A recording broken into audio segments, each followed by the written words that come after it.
It's time for us to talk relationships, as she said. And joining us to do so is Tehillah Idowu. So basically today, we're focusing on it's all fun and games till you put a ring on it. Got me thinking of Beyonce. If you like it, you should put a ring on it. Yeah. So it's, well, this is a lady who is renowned as a go-getter and helps people become the best version of themselves. Idowu Tehillah, always a pleasure to have you in the studio. Thank you. Always a pleasure to be here. Great. Good morning. Great. Okay, so let's just hit the ground running. Yes. When people hear it's all fun and games until you put a ring on it, people are already like, what are you talking about? So let's start from what you mean so there's no misunderstanding anywhere. Okay, so have a picture of like the Olympics. Okay. Dating, like we established last week, open first and then mutually exclusive. So dating first and then into something more exclusive, just you and I. Yeah. Now it's you see these stages, it's like a game. Look at it more like a competition of some sort. So someone's going to lose, someone's going to win. So maybe your crush is going to lose eventually, and the man who takes you to the altar, or the other way around, is the one who's going to win. You know, but until you get to the altar, guy, you are fair game. Girl, you are fair game. So if she's not doing it for you, if the guy is not doing it for you, like we said last week, you can either swap or ask for a refund.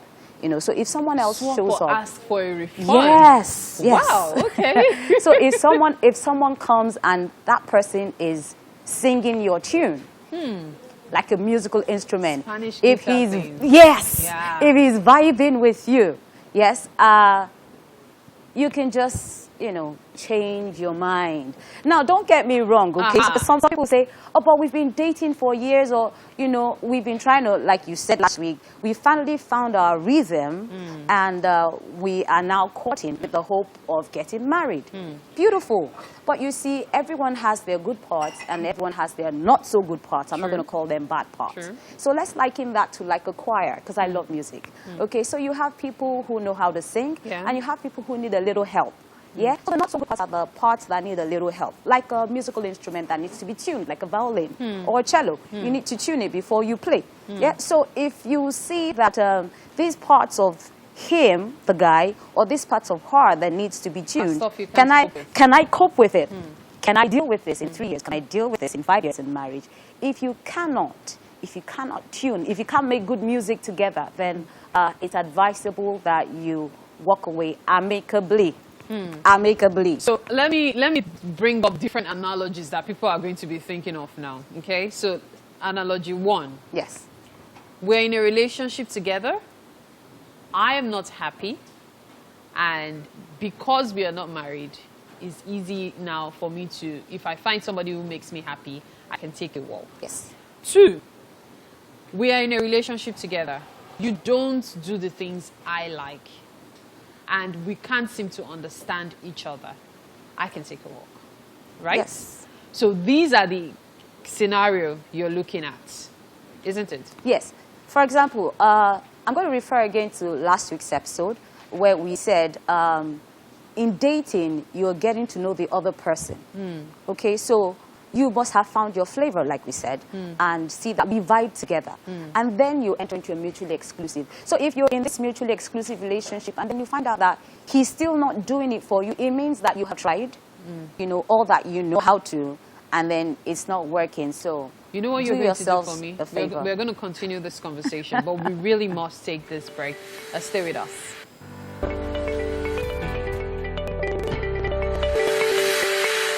Thank you very much. Stay tuned. We're still talking relationship with Idowu Tehillah, the delectable Idowu Tehillah.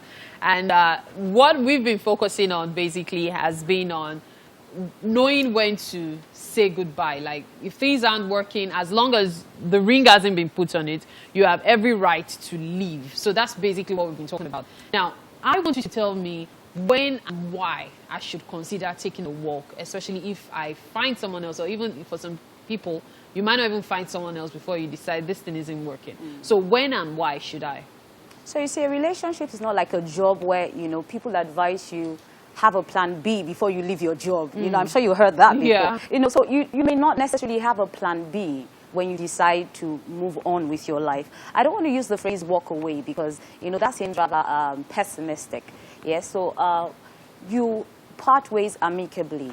Now, there's this thing that happens not just in our climb, but generally where you've been courting for a while, and then you feel obligated. Yes. You know, or you feel beholden to continue. Yeah. You see, it's not marriage. Because the whole world knows you both together. Yeah, exactly. You know, it's not marriage yet. That's why it said, you know, each person is fair game until he or she, you know, gets a ring and you're heading to the altar. You know, so don't feel beholden and say, oh, we've been courting for, you know, 3 years, 2 years. You know, I owe it to him or I owe it to her. You know, marriage is for a lifetime. Yeah. You So know, what and you are don't those want to things we should endure look it, out like we for? said. So the things you should look out for, firstly, I would say value systems. Value system. Okay, so for example, maybe the man, he's a family person. He loves his family. You know, he'll want them to stay over. And you are a private person. You're not a family person. You are a me person. Well, I don't want to say self-centered, but it's all about you are your own universe. You know, you see that there will be clashes, there will be friction. So if you see that your value systems are not aligning, Even with compromises being made. yes, you have made compromises, you've spoken about it, and you see that this person is just not budging. This person isn't wired this way. Don't begrudge him, don't begrudge her. They're just not wired that way, and that person is not for you. You can't make good music together. If a musical instrument cannot be tuned, then you cannot use it. Otherwise, you will cause a dissonance, a discord in that musical piece. Okay, so attitudinal issues as well. Okay. There are people who are just vindictive by nature. Yes. Yes, absolutely. I want to have my way. It's my way or the nobody else's. highway. Yeah. You know, or in Nigerian parlance, I will do my own back. You know, you can't live like that. You can't have a great marriage that way. You know, marriage is about two forgivers. Yes. You know, you must be able to lay down the sword and say, you know what, I'm done. I give in. It's okay. You win. I will take the fall this time. You So- don't always have to take the fall, but I will take the fall this time, you know, for the It's- sake of peace. It's a good thing that you've defined these things so we understand when and why. She did not mention because he doesn't have money. No. But really, thank you so much for your time, Thank you so Tehillah. much for Thank you having so me much. again. Idowu Tehillah is a fantastic relationship expert. And it's about time for us to have some music.